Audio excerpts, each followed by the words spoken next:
The sound started just after midnight. Not loud, not sudden. Just this rising, desperate scream from somewhere in the tree line past my backyard. I live alone on the edge of a wooded area, maybe 20 minutes outside of town. There's a fence behind the house, but beyond that, the forest is open for miles. No houses, no lights. Nothing but trees and old dirt roads most people forgot existed. At first, I thought it was a fox or a coyote. The kind of cry that sounds close enough to human that it tricks your brain for a second. But this wasn't that. This was longer. More controlled. Not animal. I stood at the back door, lights off, staring through the glass. The scream kept going, broken only by these weird, stuttering gasps like someone trying to breathe while sobbing. But there was no movement, no footsteps, just the voice, floating in from the dark. Then it stopped. Silence for maybe a full minute. Then, the second scream came. Closer. I should have called someone, but I didn't. Instead, I grabbed a flashlight and stepped outside. I don't have a reason why. That's the part I keep turning over in my head. I wasn't trying to help. I wasn't being brave. I think something about the sound didn't just ask me to come, it wanted me to. It wasn't just a scream. It was a lure. I unlatched the back gate and stepped into the woods. The ground was soft, wet leaves, cold air. The beam from my flashlight cut maybe 10 feet ahead, but the fog between the trees made everything feel close and narrow. No more screaming, but I kept going. The deeper I went, the quieter the woods became. No branches snapping, no bugs, no wind. Just the soft thud of my boots and the beat of my own heart, trying to keep pace with the silence.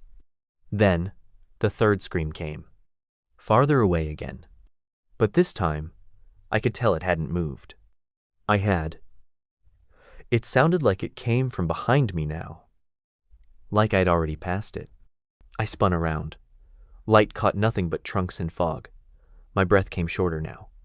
The air felt thinner. I walked back. Or, I tried. Within 5 minutes, the path was gone.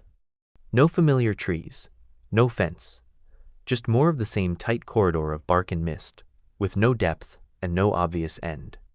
I stopped walking and just listened. And I heard something new. Not a scream. Breathing. My flashlight started to flicker. I smacked it once. It stayed on, but the beam was fading. I pulled out my phone to try using its light. No signal, no Wi-Fi. Battery at 3%. Then, the fourth scream hit. Right behind me. Not ahead, not distant. It was less than 10 feet away, loud enough to punch the air out of my lungs. I spun and shined the light. Nothing there. But the trees were closer now. I hadn't moved, but the space between trunks had tightened like the woods had exhaled. Then the scream turned into something worse. It didn't stop. It held. And beneath it, I heard my name. Not as a whisper, but as part of the sound itself. Like the scream had been shaping itself into a sentence the whole time. I ran. Didn't matter where. Didn't even try to think direction. Just moved. The scream followed, but it didn't get louder. It stayed right behind me, like the space between us didn't obey distance anymore. I passed the same tree 3 times 1, with a notch in the bark and a red ribbon tied around the base. I know I passed it 3 times, because the ribbon was unraveling a little more each time. The third time, it was gone completely. The fourth time, there was something else tied there. Not ribbon, fabric. Something that looked like part of a shirt sleeve, torn and damp. The flashlight died. I kept running in the dark until I hit something hard and flat. Concrete. I looked up. A wall. In the middle of the forest. 10 feet tall. No doors. No writing. Just stone and moss.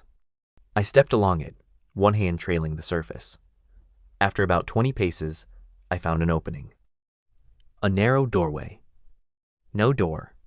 Just black. But from inside, I heard the scream again.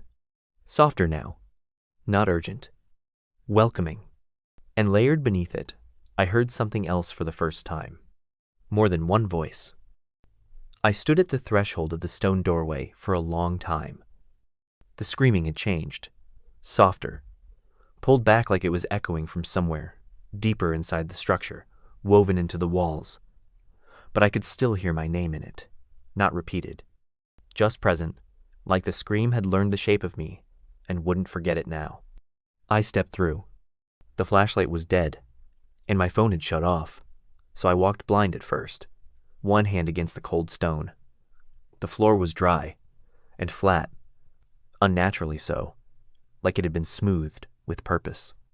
I couldn't see anything, but I could hear my steps, too clearly. The acoustics were off. Every footfall echoed longer than it should have, like the hallway was deeper than my steps could reach. After maybe 20 paces, the passage opened up. My hand left the wall, and I stopped. The air changed again, heavier. The temperature dropped. Not cold, just still, like nothing had moved in here for too long. Then I heard something drag across the floor. Not close, not distant, just timed. A soft scrape, followed by nothing. Then another, a few feet away. I reached out, searching for a wall. Fingers touched fabric. Not stone. Not air. Something standing. Something tall and silent, and just as still as I was. Then it moved. Not away. Closer. One slow shift of weight, as if it had just realized I was there and didn't need to pretend anymore. I turned and ran. No light. No plan. Just feet slamming stone and fingers trailing cold air. The hallway bent in places that didn't exist before. I swear it led me in circles. The sound of breathing was everywhere now, but not from me. It was coming from above, like something massive lived just over the ceiling, inhaling through the cracks. The walls began to change too. Not visually, but they felt different. Rougher, warmer. I touched one and felt something pulse. It responded to me. That's when I found the second chamber. The floor dipped down into a wide pit, not deep, but sunken enough to feel intentional. The walls around it were covered in scratches, long vertical lines clustered in uneven groups. I counted them without wanting to. 7, 11, 2, 15. All in sets. Each one next to a name. Some were faded. Some crossed out. One of them was mine. Not just my first name. All of it. Perfectly spelled. Scratched into stone deep enough to cast a shadow. Fresh. The scream returned. This time it wasn't behind me. It came from beneath the floor. I pressed my palm to the stone. The sound got louder, like something was screaming up through the cracks now, trying to be born into a space it had only ever filled with sound. The floor vibrated slightly, and in that moment, I understood what it wanted. It didn't chase. It didn't need to. It called and waited, because no matter how long it took, someone always followed the scream. It was patient, and it always remembered who came. I tried to leave, but the way back was gone. Not collapsed. Gone. The doorway I entered through wasn't a wall anymore. Just more hallway. More curves. More air that hummed with names I didn't recognize until they shaped themselves into the one I knew too well. I ran again. Time slipped. I saw the same scratch marks 5 more times, past the same pit from the other side. Once, I found my own jacket on the floor, the one I was wearing. Dry. Folded.